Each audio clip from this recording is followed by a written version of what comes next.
How is it going, folks? It's Thursday night. It's 8 p.m. You know what that means. It's time for your Big Gold Belt Wrestling podcast. And tonight we're going to mix it up some because it is here. People have been waiting for it. AEW Fight Forever has dropped on just about every major console there is. And we're going to take a first-hand look tonight because our guy 2 James has it in hand. So a little live stream in action to switch up the show this week. And then in the second half, some Money in the Bank talk because it's, of course, Money in the Bank weekend across the pond. So all kinds of wrestling to talk tonight, folks. Stay with us. Your Big Gold Belt Wrestling podcast starts right now.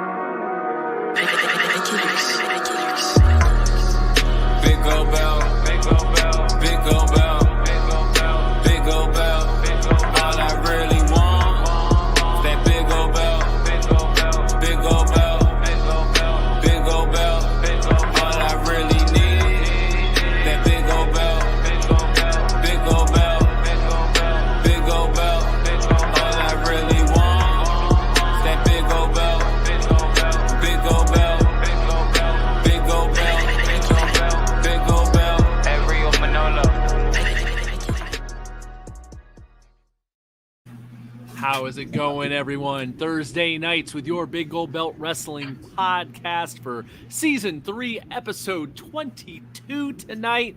Gentlemen, I got Silly Celis up here across from me. I got the Giant Crab Jamal down below. Soon enough, we will be joined by 2 James as he is playing AEW Fight Forever as we speak. But first and foremost, guys, how's it going with y'all this week? Pretty good. Busy week, but, and a busy weekend, too. Yep, same here. Looking forward to some good content on the stream and some good content this weekend and some wrestling. Yes, indeed. We will have Money in the Bank this weekend, which we will get into in the second half of the show. So big wrestling action happening. Of course, Forbidden Door was last weekend. And then in the middle of this week, we have what is going to take us through the first half here. The long-awaited drop of AEW Fight Forever on, I know it's on Xbox, PS5. It's even on Switch. I don't know if it's on it's PS4. It's on the prior generation. PS4, Xbox, right? Series X and S. It's on Steam, and I believe it's Steam Deck compatible as well. Wow. So, I mean, they're really covering all bases with this. Right. So, this has been, 3 years in the making, I want to say. Yeah. They were talking about this very early on. Right during the pandemic. Yeah. For a long time, they've been talking about launching this video game, but it's finally here. Came out, I guess, officially, I think this morning, but, early access started a couple days ago, and reviews have hit that seem to be kind of all over the place. But there's no better way to really check out a video game than to really, truly check it out. Sure, we can tell you about it, but it's a whole other thing to see it firsthand. So, let's get 2 James in here. I'll see if the technology will work with us to add him to the stream. But let's get 2 James on screen here with AEW Fight Forever currently playing live on the stream here. How's it going, 2 James? Well, we got all kinds of stuff going on here. We got what? 1, 2, 3, 4 tag team matches, or is this a 4-way? What we got going on here? Looks like a tag team match. Looks like, yeah. Yeah, you can see at the bottom of the screen the blue arrows. That indicates who's out and who's in. Aha. Okay. Yeah, you gotta help us out with the how this all works, since you've had some experience with this, Jamal, already. Yeah, I played about 8 hours with it. Earlier this week, got the review in. Thanks to AEW for that. So one thing that as he just quits out of the tag team match, he's going to come back to the main screen, hopefully. But the idea is, this is the first thing you'll see. Oh, look what we have there. This is your main screen, and he's going through the initial matches that you have. Mm-hmm. Singles, tags, triple threats, 4-way dance, the exploding barbed wire death match, which is exactly what you think it is. There's no steel cage match. There's no what was the big steel? The thing that's not War Games. It's totally War Games. Blood and Guts. Blood and Guts, and they didn't do like the Stadium Stampede or anything like that. So if you're looking for everything from AEW, this won't have everything. But if you can hit that full screen button to give people a little bit more. Which one have I now? Wait, the full screen on Twitch. The full screen on Twitch. I thought. Yeah, bottom right hand corner. Yeah, that one. There we go. There we go. Okay. But the idea is that you have it has enough. It has enough to get you by. It doesn't have the entire AEW roster. You got to remember that this roster is based on probably 18 months ago. So some people that may not be in prominence, some people that may be in prominence, they are in the game. You can scratch your head and go, well, how come this person's not in and how come that person's not in? Well, you got to meet your expectations. But again, and that's kind of what I haven't read any reviews, but from playing the game for myself, my review, and you can watch our full review on the channel, was that it has enough to get you by. And it's a solid foundation for what it is. But if you're expecting very specific things, it may not happen. I think he's trying to do he's doing online matches. So a lot of people are getting into online play right now. How's the service been? Any feedback on the service? I know the game went live today, but has the service been okay? Yeah, I haven't played today. I literally got home, 3 minutes ago. But but in playing it beforehand, the service was kind of janky online. Some delays and some lag, some collision detection issues. But hopefully, those things will have been fixed on launch.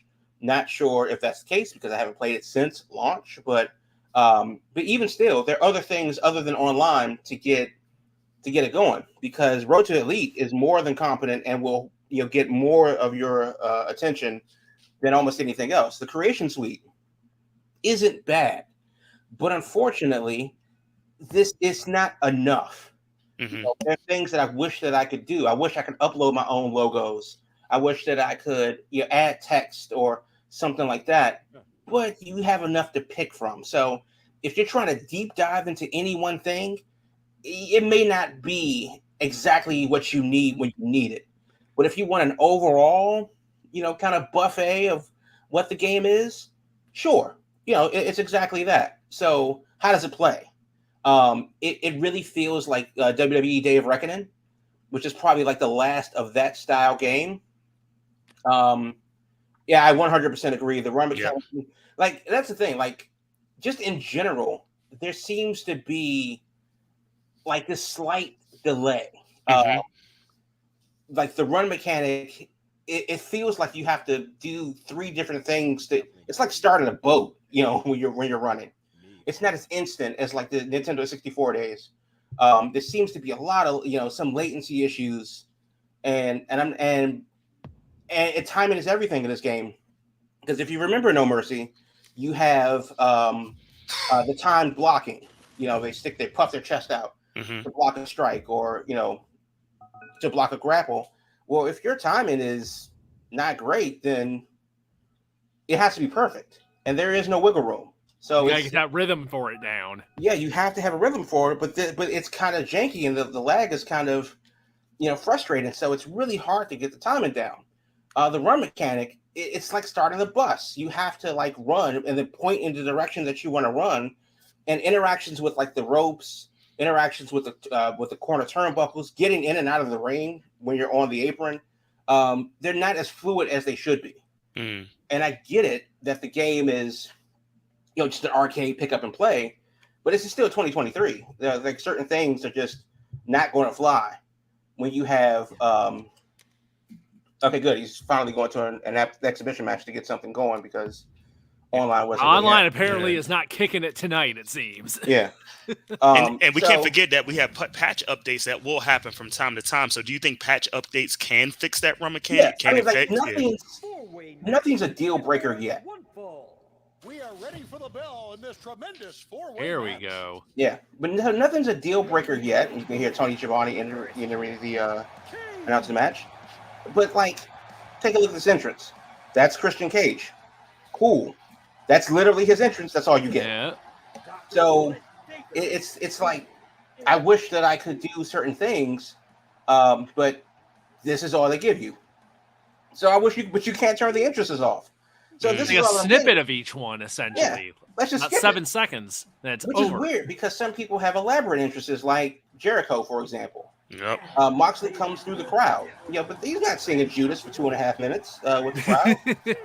But is that a good thing or bad thing? Because when you think about going back to like the No Mercy times or earlier wrestling games, that's all you got was a little snippet. Is that a throwback to that time because everybody doesn't want to watch it and you skip it all the time? Or do you want to have that option where you want to see the whole entrance?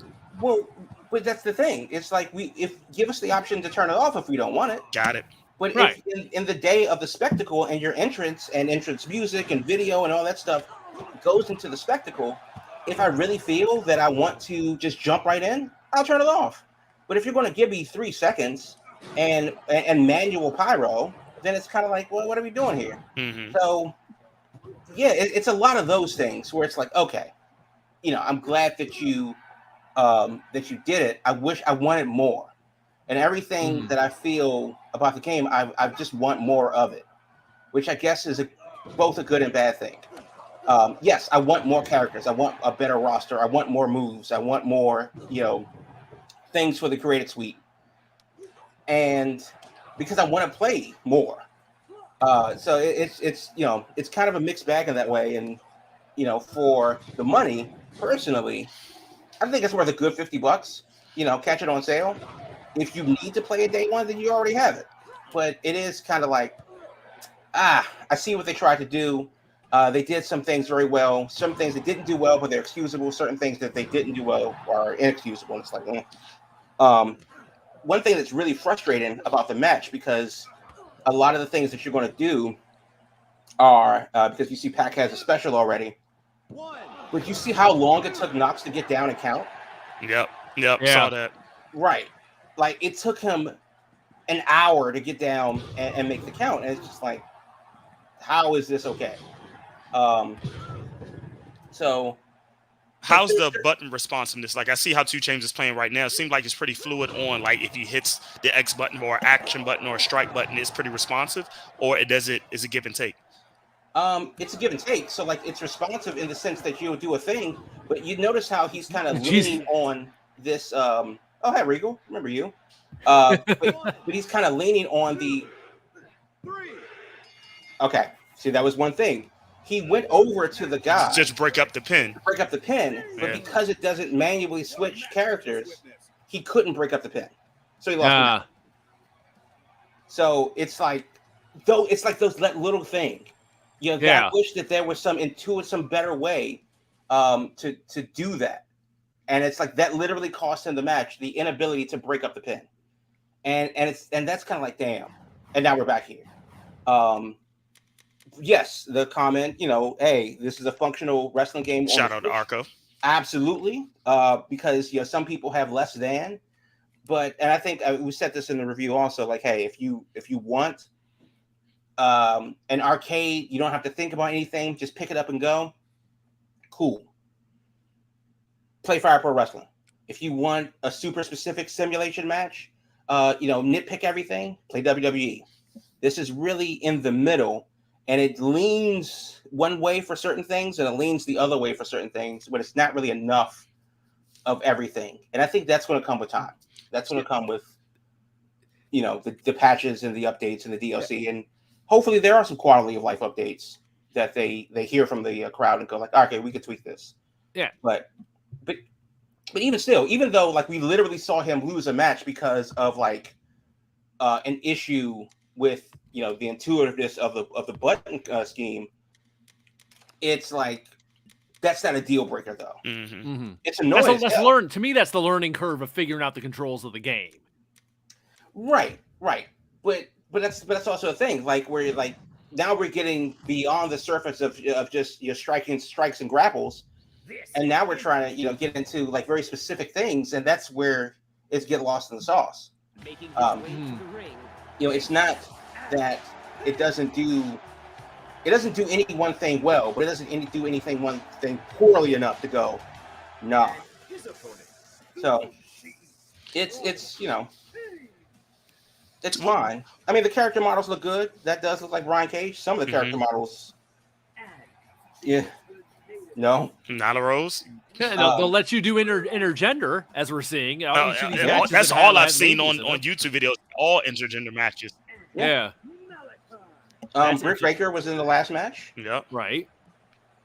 So that's definitely something you can't get in WWE 2K. They will not let you mix things up in that manner. Oh, really? No. Yeah. But shout out to Game Informer, how you used to say, learning curves when you used to read their review magazines. What is your time for learning curve to say, okay, I'm going to be a decent player? Is that an hour, give and take a couple of matches? What do you think is your learning curve? That really depends on the system that you're playing on. Okay. I don't know how it feels to play on the Switch. I've never played a Switch before, so I don't know if the button layout would be conducive in the same way that it would be on PlayStation, on the console and PC. Yeah. So that really is going to just depend. But I do think that there are some like latency issues with button commands and stuff like that makes you go, okay, I know I pressed this button. Right. What's happening? And it's even more apparent online and the limited experience I have online. I will say, though, that Road to Elite is a lot of fun.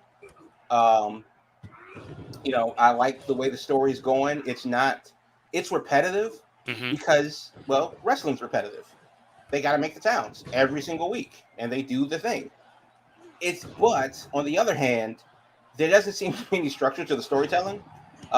It seems to be like you're in this alternate universe where your story is happening. Also, coincidentally, in our reality, these AEW events did happen. So, personally, I got challenged by CM Punk to fight him on Rampage, and I'm using my created character. So, even though they did that, which was October of 2021, I want to say 2021. The next pay-per-view after that was like Double or Nothing, and I'm like, no, well, that chronologically doesn't make sense. Time warp. Right. So, I mean, yeah, so it is fun. I mean, I think that's the biggest thing. Like, I really like Road to Elite, but it's also a pretty good party game. Like, this is something that you can definitely, get with a bunch of friends, and get together and just bash it out. And then, because it's not something that you're going to take super seriously, but it also is something that's like, it can be fun in that aspect. So going back to Road to Elite, let's say if you're a single person player, you just like going through the story modes that you just kind of described there. What do you think is the most fairest difficulty level? Is normal too easy? Do you need to put it on hard, or is it too glitchy? What is an enjoyable experience for that user that wants to be a first person player only? I've only played on normal because and personally I haven't made it through the entirety of Road to Elite yet. And one of the achievements and in-game achievements is like beat Road to Elite with X number of times. Let's say 5 times, and you'll get an in-game achievement.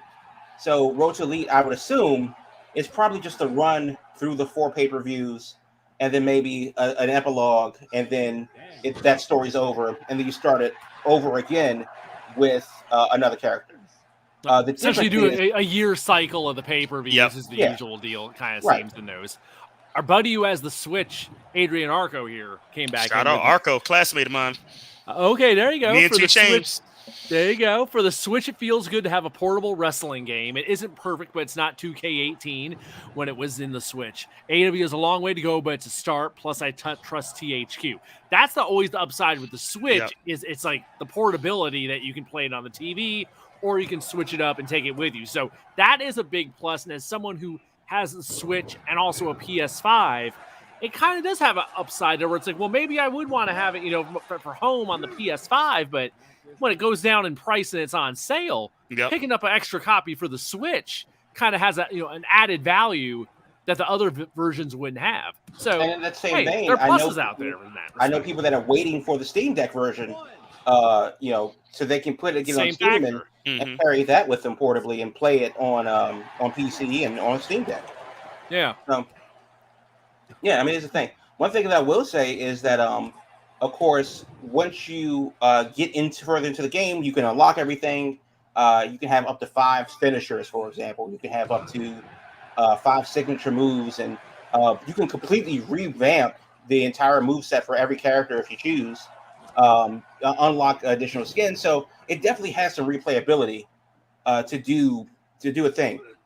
You see how long it took Knox to get the count. That will always piss me off. Yeah, they gotta fix that. That seems like something they could speed up that animation to make him move a little bit. Don't even include him. Like, honestly. Because just have the number just pop up on the screen. And that's old school right there. Just the number pop up on the screen. They did it for the 64. Yep. But the deal is that and the reason why I say don't include him is because if you try, let's say that he's in the corner, right like he is now, and you slip somebody into the referee, well, he just goes translucent, and the person goes into the corner. So no ref bumps. So if there's no ref bump, then why is he there? You know, I mean that just doesn't. You know, it's another one of those things where it's like that's a tweak, not a deal breaker. Yeah, one of the things I was hearing and reading reviews of it that seems to be a common theme I'm getting is that like everyone seems to agree that like the foundation is good. Exactly, it's a good start. It it definitely has potential, and probably the biggest issue right now is there's just not enough meat on the bone in your extra modes, like your creator wrestler and stuff like that, to keep you coming back. 4 months from now, 5 months from now, and that's when it's just gonna be like a party game essentially for like, hey, it's a good arcade fighter type thing to throw on and have some fun with. But until they flesh out those other modes, that's the stuff that once you've been playing it for months, once you have everything unlocked, that's when you really want that. Like, okay, I want to make people now, and then you can't share anybody. Yeah. So we're going back to the old school formulas where you got to print out the formula and like enter in all the stats like you had to do on the PS2 to make people. So that's probably a ways off as far as like having like a community creations type aspect like 2K does with their games. But that's probably the biggest area they can expand is the editing, the creation stuff, and that aspect of it. Because the game itself, I mean, watching it now, it's like okay, the matches look fine. They look a little frantic to me, but I think that's just something you'd get used to as you play it more with just the pacing of it. Right. Let me ask this question though, going back to what Arco said about, THQ. THQ, of course, and Ukes dominated wrestling games for a while before WWE went to 2K games. Is this a comeback story for THQ to reboot what they used to do in domination of wrestling games? Do you think that's going to be a key factor for AEW to keep this trend to put out year after year wrestling content on video games? Well, I mean, to be fair, THQ, their last game was like WWE 2K18. Yep. So it wasn't like they're so far removed from, wrestling games in general. And a lot of this stuff seems to be, cut paste from Day of Reckoning, from No Mercy, from, SmackDown, from WWE. Definitely reusing some animations. That's for sure. Absolutely. The one thing I will say is that a lot of animations definitely, I'm not going to say it seem to be reused because it's not like I'm counting frames. Oh, we got injury. Wow. Okay, Regal, I liked it. Yeah, but there are that's the first time I've seen that. But there are things where it's like, okay, I see what you did there, but I swear to God, that fucking referee that will never ever be something I don't notice. Myron Kidd here is a good question. Any word yet on if this game is PC friendly as far as like the modding aspects? Because Lord knows, folks do some crazy stuff with those WWE games. And you said it's gonna be on Steam. Is it already out on Steam? Or it's out is on Steam. Coming? Okay, so maybe people are just starting to dip their toe into that. I know I haven't seen anything specific just yet, but of course we're kind of on day one right now at this point. Yeah, I mean this is day 1 hour 20 of the full wide release. But as I haven't really looked into the PC version because that's not a version that I would play. And I don't get into the mod at all, so I don't know. But I haven't definitely heard anything to the contrary, though. So my guess would be give it time. Because I would think people got to dig into the code and everything and see all that kind of stuff. So I would bet people are going to do some stuff with this as far as like modding and arenas and stuff like that. Because God, the stuff people have done with the WWE games is like insane sometimes. Yeah, so I mean, just having a different look and everything, I would think it'd be even more. Oh, don't quit the match too, James. Oh, he quit the match. I wanted to see who's going to win there. He's not paid by the hour, okay? But All right, what else is he gonna show us here? Let's see what we got left. We haven't seen an explosion yet, man. We haven't seen an explosion. Is he going to go Let's to get it? There that. it is. There it is. We got to get a bomb match in You here before asked we and you finish shall up the first half of receive. the show. I will say this though, based on where we are, and let's compare how I'll consider this a sports video game. Now, right now, NCAA is bringing back a college football game very soon. Of course, that probably dominates around this time frame of July. Do you think this release time frame is a smart release time to try to get as much profit for this video game? Because WWE has their game released in February, March now, to go for their year. But having this as a nice summer release before Madden comes out and the other sport games in the fall, I know you got some other games that come out throughout the year at those random moments. But do you think this is a smart time frame to release it right in the beginning of summer? Because I don't think that this is going to be a yearly occurrence in the sense that Fight Forever 2 is coming out 4th of July next year or 2 years from now. Yeah, they were already saying they want to go with the idea of just updates going forward. So based on that, I don't think that there's a bad time to release the game, barring a major release from something else. Yep. But the fact that they're releasing it on every major platform available at the same time, this isn't like a PS5 exclusive, and then 18 months later it's on Xbox, and then 2 years later it's on Switch. Because they're releasing it to everybody at the same time, right in the middle of a busy AEW schedule. Yeah, we were just talking about Forbidden Door, and we're a month a month and a half, 2 months from All In. This is, if you're a fan of AEW, this is probably no better time, because we started the month talking about how busy June was. Yep. Right. And now that we're at the end of it, it's like it culminated with the release of the game. Good reversal. So I don't think there's an actual bad time to release the game, unless it's the day that like Street Fighter 6 or Final Fantasy or Resident Evil or something like that, something major comes out. With that said, though, because the DLCs are going to be coming, fast and furious, they released 4 with the release this weekend. So if you bought the Elite Edition, you got 4 downloadable packs with the game. So who knows what they're going to do. And of course, the holiday season is coming up with Christmas and Thanksgiving. Will there be a pack, associated with them? How much will they cost individually? Will it be something that everybody wants, or will it be something that is just... So they're slowly building it, Think in the same way that, Minecraft or Fortnite has seasons or COD has seasons. This would just be another thing for the game. So, it's a good time to release the game. And it seems to be going as well as they could hope, considering that the game is what it is. Oh, we're getting ready to blow up in about 20 seconds here. Countdown is dropping. I really liked Abaddon's entrance. Let me say that before the bombs drop here in a moment or two. Yeah. And in Road to Elite, that there's mini games that you can play, and it's coming. Warning lights. Get your blast goggles on, folks. Here we go. With the replay action. Better than it looked on pay-per-view. That is true. That is true. Must use a different company. Oh man, they get up real quick from it though. we don't have to go down long for that. But yeah, no, it's solid. And I wish that things, like, that's the thing. Like, so we did the barbed wire explosion. It's set to 2 minutes. I wish that we could set to 3. Oh, you can't change it? You can't change it. Oh, that you would think would be an editable option, to where if you want to make it a longer match, or right, and it doesn't seem to take anything to like make that adjustment.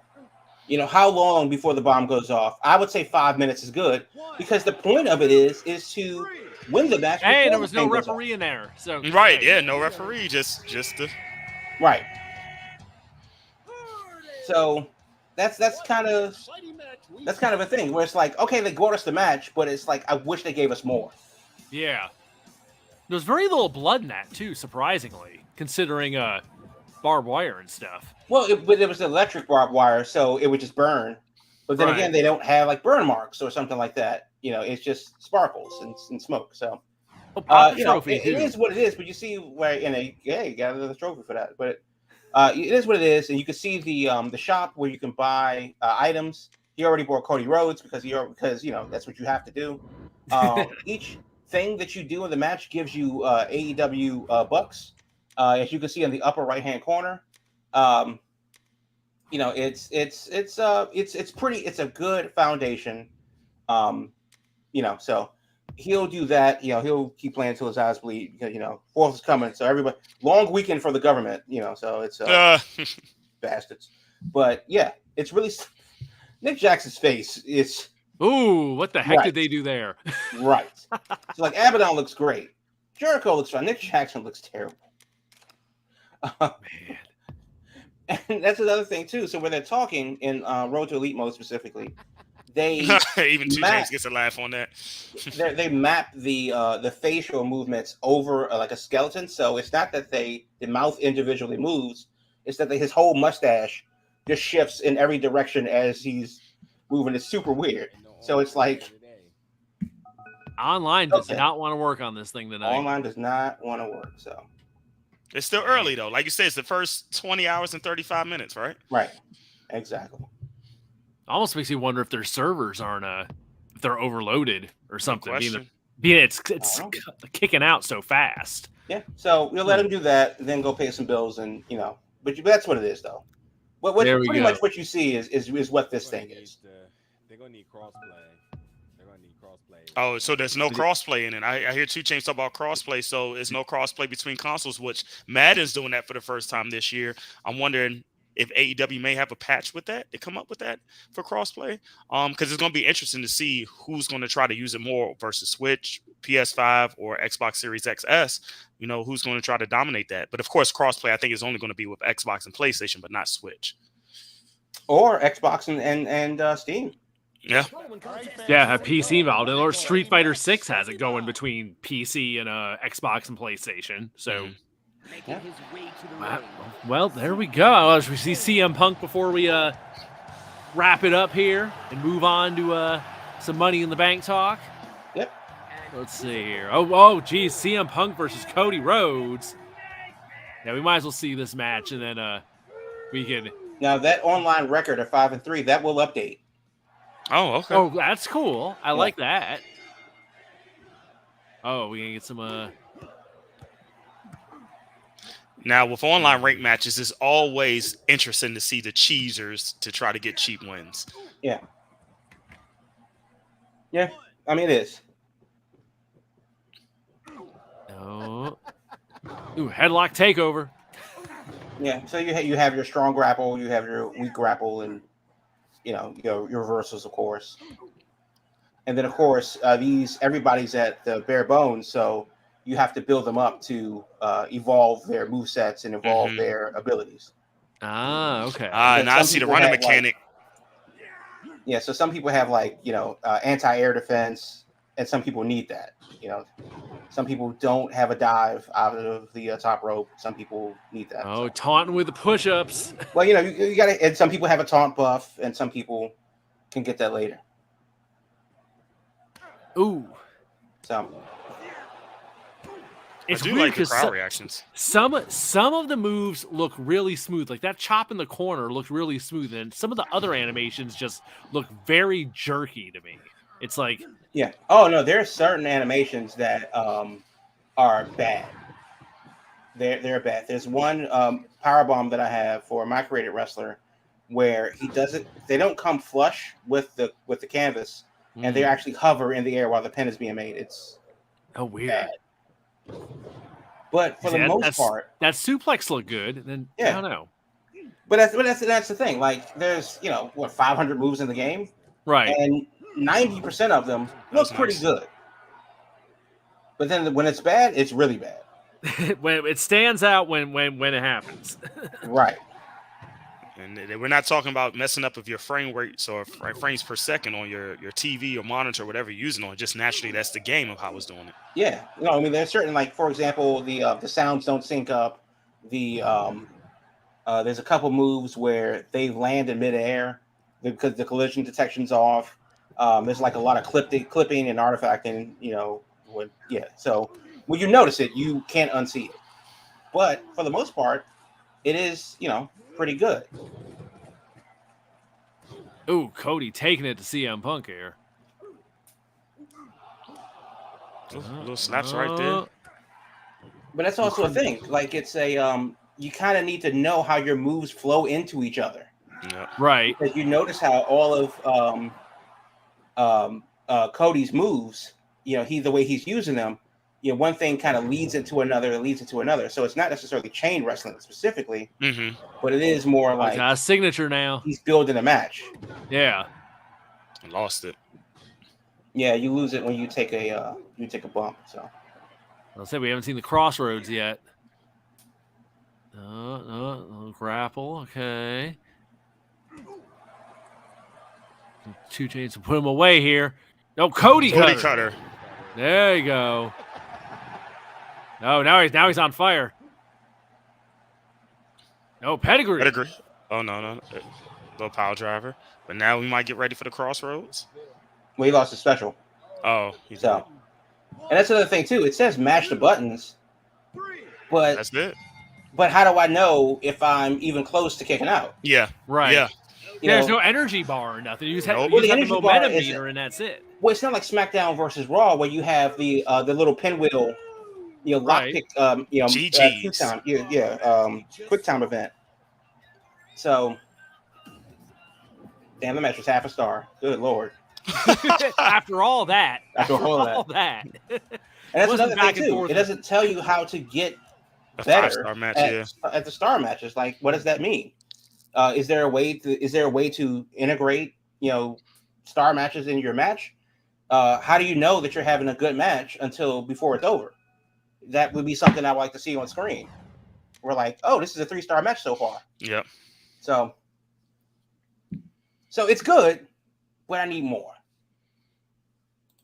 A little bit more polish, a little bit more meat on the bone, but we got a foundation, folks. Right. So, hey, that's cool. Glad to see it, and that's the first time we've had video game streaming here on Big Gold Belt. Technology. So there you go, getting fancy with the technology. So my thought on the game pretty much has been gonna wait for that Black Friday sale probably, because I think by Black Friday that thing's gonna be a value, and hopefully there'll be some more stuff added to it by then. They'll flesh it out some more. Or it comes with a pack or a DLC bundle that may be a bit more interesting too. Like maybe you pay $60 for it, but that's because it comes with Swerve or Keith Lee or somebody that you need, in AEW right now. Or maybe it comes with a match like Blood and Guts or Stadium Stampede or something like that. Just stay away from microtransactions, please. Yeah. Please, yes. Make it straight. Make it straightforward as far as like how the add-ons work. Don't get too damn complicated with that.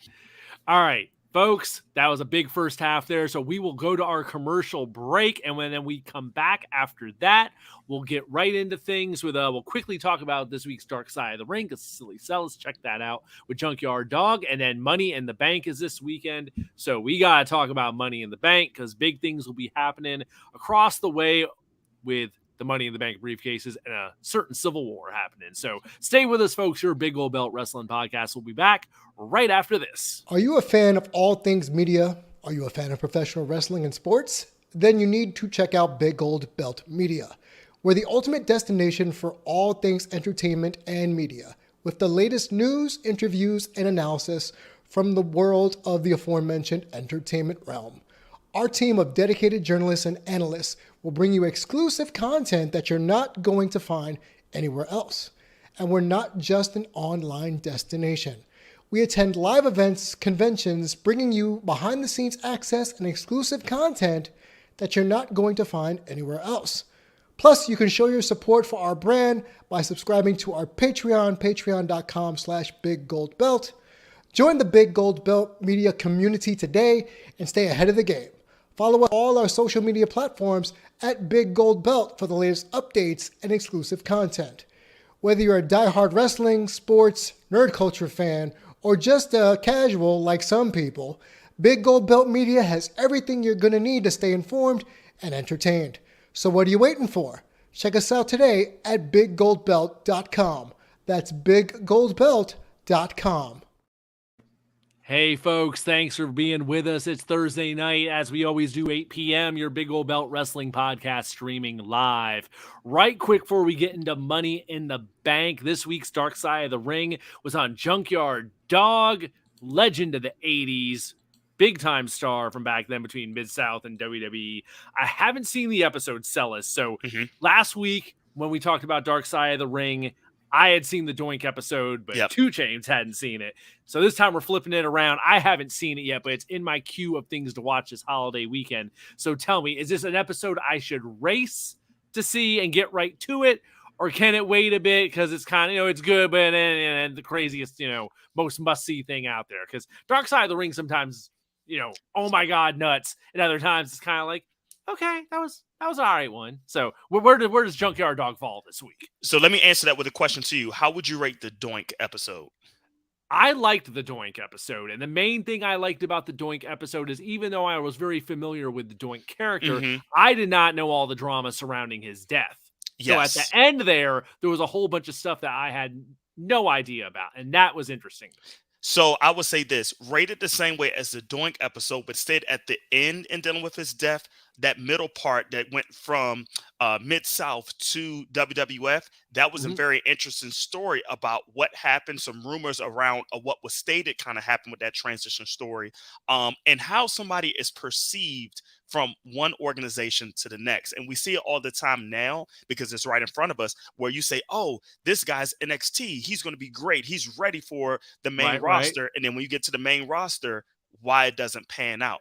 So seeing that story from the 80s time frame and thinking about the money and promotion and how you try to push somebody to the top, that was very interesting, especially since Junkyard Dog was the most dominant wrestler that was African-American at the times. And even when he left, how Mid-South tried to use other African-American wrestlers to replace him, but it wasn't the same. So was it more of the booking or was it more of the character that the Junkyard Dog has done?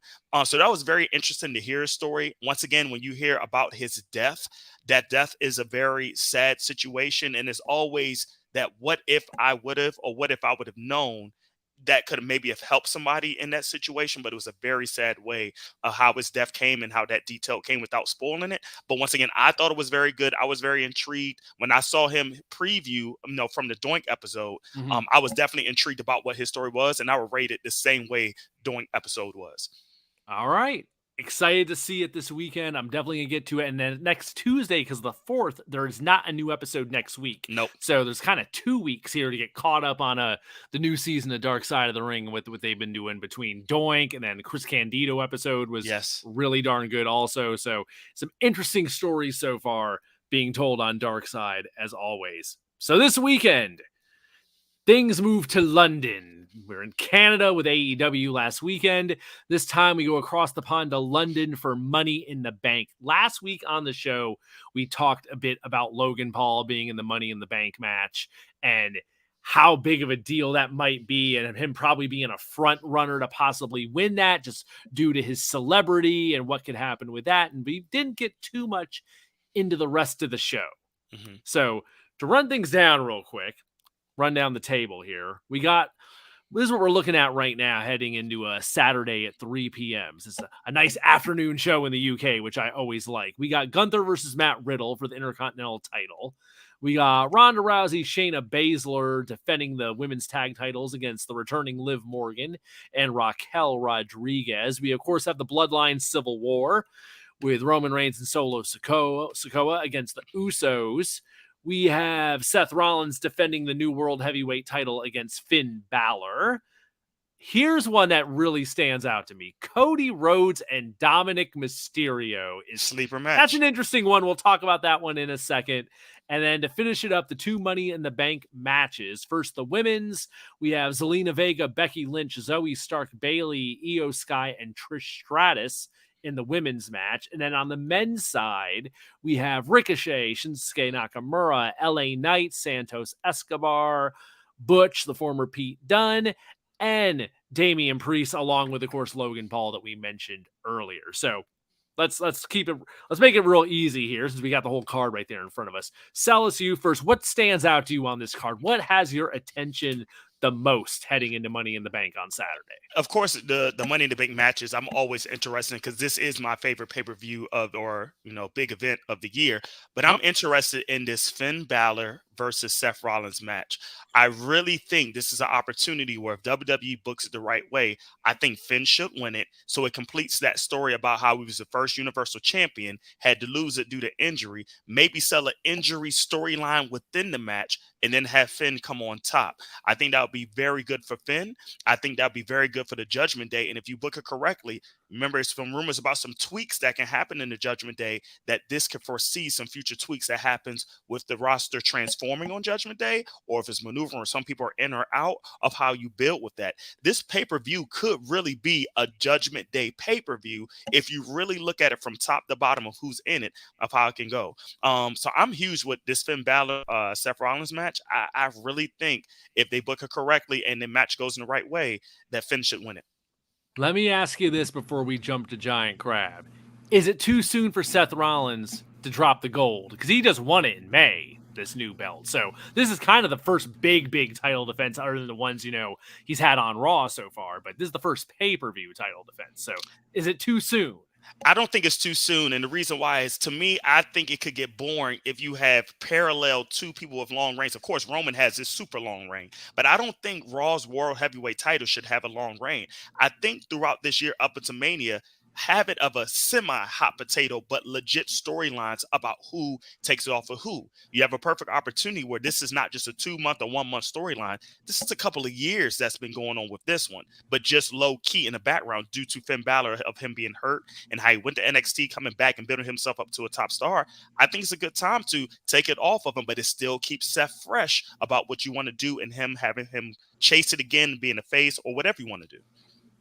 Okay, I hear you. I mean, I definitely agree that they can't have these titles be exactly the same. The Raw belt needs to be clearly different than the unified titles that are over on SmackDown with the super long reign they're doing there. So I agree on that part. I want to see something different here, but I don't know if I'm quite sold on switching it this quick. But I do like what they're doing with Finn, and I like how they're playing into the history with him and Seth. Absolutely. On to Giant Crab, is there anything on this card that has your attention, as sparked your curiosity?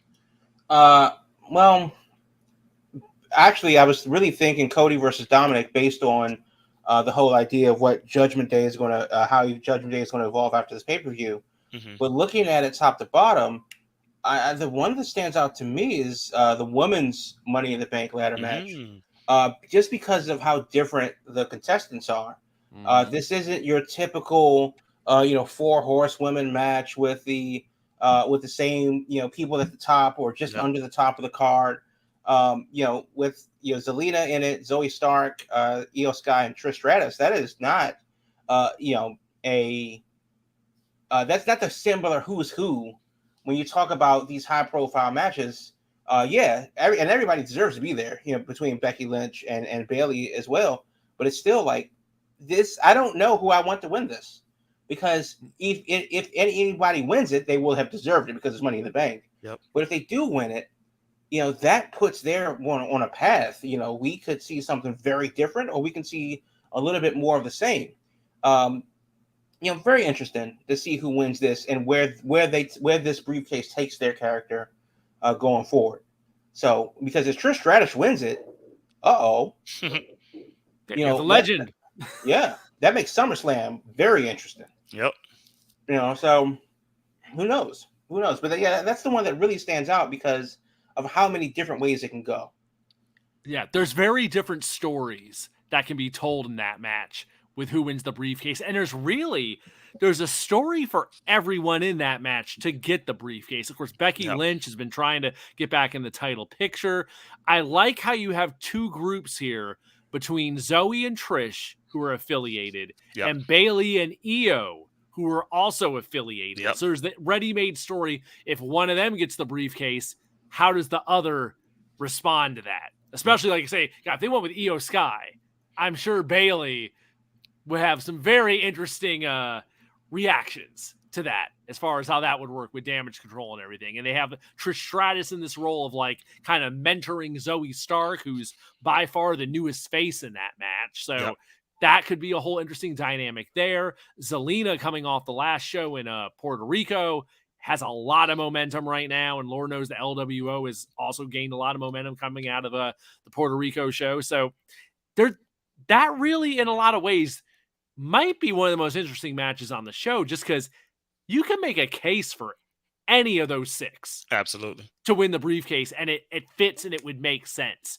Whereas, like on the men's one, I'm looking at that and it's like, okay, I like Pete Dunne, but I can't see a scenario where Pete Dunne is winning the title and carrying around the briefcase. So, yeah, that's an interesting one. Of course, the Bloodline Civil War. I mean, that's gonna be our drama. That's gonna be the storytelling of the night. Who knows if it'll close the show or not? It may or may not. Heck, on the Wikipedia page here, it's listed as number 5, but. How they do the match order on this show will be interesting, because you have both Money in the Bank matches. You have a world title. That's his first big title defense on pay-per-view that they're trying to get over. Cody, of course, has been a priority in so many ways. I mean, hell, Cody closed the show in Puerto Rico. Yep. So with Brock Lesnar. So he's always been a priority. I mean, I don't think the Intercontinental title or the women's tag are going to be at the end there, but the match order here, I think that's going to be really interesting. Here's a question, because it's happened so many times in prior Money in the Banks. Thinking of that women's match. It happened last year. Liv Morgan won the Money in the Bank, and then she cashed it in that very night. Interesting that there is not a women's title match anywhere on this show. Mm-hmm. So it's not set up for an instant cash-in that night as they've done a couple, because Alexa Bliss, I think, has done that too. Yes, she has. I was actually there in Chicago when she did it. Yeah, that's been a very common thing with the women, to have them win the briefcase and immediately cash it in the same night. Yep. So as far as it stands right now, unless there's a change to the card, that doesn't seem to be in play this year. So that's different. Yep. Maybe that's because, I don't know, we have a men's title match in there, so who knows? How with the men's side, maybe there's something in play there. But yeah, going back to that Cody Rhodes and Dominic match, I think the big story there is just going to be Dominic is just so red hot as far as like crowds just being incensed when he's out there. And in a lot of ways, I think people are looking at that match as like, he's going to be nothing for Cody's, practically a world champion there, practically a main eventer there, came off main event in WrestleMania. And, I think a lot of people are looking at it as like, that's a match they should just do on Raw. That's not a special event match. That's not a pay-per-view match. But in a lot of ways, I am thinking the story of that match, of course, is going to be, you got Cody by himself. And of course, Dominic, they could have I'm sure Rhea will be out there, but of course, hell, we could have whole damn rest of the Judgment Day. If anyone knew that was coming into the Judgment Day, possibly to shake things up, could be involved in that. So I'm guessing they go with the story there of Cody having to overcome the Judgment Day in that match. But I don't know, given the time of year it is, we're getting ready to build to SummerSlam. I wouldn't rule it out a possibility that Dominic somehow pulls off an upset here. And I would agree. And possibly shakes things up with like a shocker win over there in London. But I don't know. You mentioned that match before you got into the women's match earlier, Jamal. And what were your thoughts on that one? The more I look at those two, I'm like, that's a real interesting pairing to me that they could do some fun stuff with. Yeah. I think that between Cody and Dominic, and that was kind of like the one match that jumped out at me at first until I saw, we have Trish Stratus and Zoe Stark, and we have, oh my God. So I do think that is a very interesting thing, and I think that's going to be interesting to see where that match ends up in the card. Mm-hmm. Will that be the come down match from a title match? Will it lead off the show? Or will one of the Money in the Bank ladder matches lead off the show? More than likely to happen. So I think that's going to be interesting to see where that placement is and how much Dominic carries that match too. Not that he can't, and he's definitely earned his stripes. I got to give the kid credit. But and Cody's one of the best around that you can work with to tell a story. But it'll be interesting to see where that goes from here because Judgment Day is around. They are all there, but will it be Cody versus Judgment Day, or will it be Cody versus Dominic? Where is Ray? Is he like hurt, or is he? Well, he's technically on SmackDown, so they're on opposite shows. Okay, but he was actually with the LWO. He made like a backstage appearance on Friday's show, but nothing major. Okay, I would think he would be there since Santos is in the men's match. True. And then Zelina, of course, is in the women's. So we have two parts of the LWO elsewhere on the card. Yeah. So probably a good chance Ray will be there in some form. This is, this isn't like a branded pay-per-view, right? No. Right. So it's not out of the question that, when the Judgment Day comes to jump Cody, Ray surprisingly makes a save. I mean, there's just a lot of things that can happen, and the biggest thing is I don't know which way they're going to go with it. So that makes it more interesting to watch. Yeah, no, there's a lot of stuff in play here, and of course, this is the show before SummerSlam, so this is very much a show where it's like coming out of it, I would expect to have a much better idea of what SummerSlam is going to look like. If we're heading towards, possibly Roman Reigns and Jey Uso for the title, if we're heading towards, Seth Rollins either in another title defense or Seth Rollins possibly chasing Finn Balor if Finn Balor pulls off the win that Celis is hoping for. And then, of course, where does Cody fit in? We're doing this thing with Dominic. Is that going to continue? Is he going to be working with Judgment Day for the summer? Or, we still got Brock Lesnar out there who put the hurting on his arm, who is not listed here, but wouldn't shock me to see Brock Lesnar show up in London. I think this is a big show for them. This is a big show for them, and we know that UK crowd is going to be hot. So I think this is going to be a very interesting Saturday afternoon.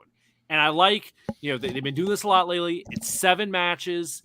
Every match on this show feels like it has a place. It has like a point. There's not just random stuff thrown on there. It's either a title match or stuff that clearly, figures into stuff they've been doing on TV. I don't see any filler on here. So I'm excited about it now. I think this is going to be an interesting little show Saturday afternoon. So I don't know. Any other thoughts on Money in the Bank? 3:00. Yes. 3:00. So we should be done around 6 or so, probably. Solid 3 hours. But don't forget, the London crowd makes a huge impact of how the stories are being told in this match. Always a hot crowd, being a pay-per-view crowd. In my opinion, I think so. In my opinion. I don't know. I kind of I don't care about the crowd at all. Like, never have. So when I hear the hooligans started singing their sea shanties and shit like that, I honest to God just zone out. It doesn't do me any good. It's like people in the movie theater singing the words to the soundtrack. It doesn't change how the story is going to go. You're just doing it for you. Yeah. And I don't necessarily need it. So yeah, it's going to be a hot crowd in London. Blah blah blah. I want to watch the match. I'm not watching the show to see what the crowd's going to do.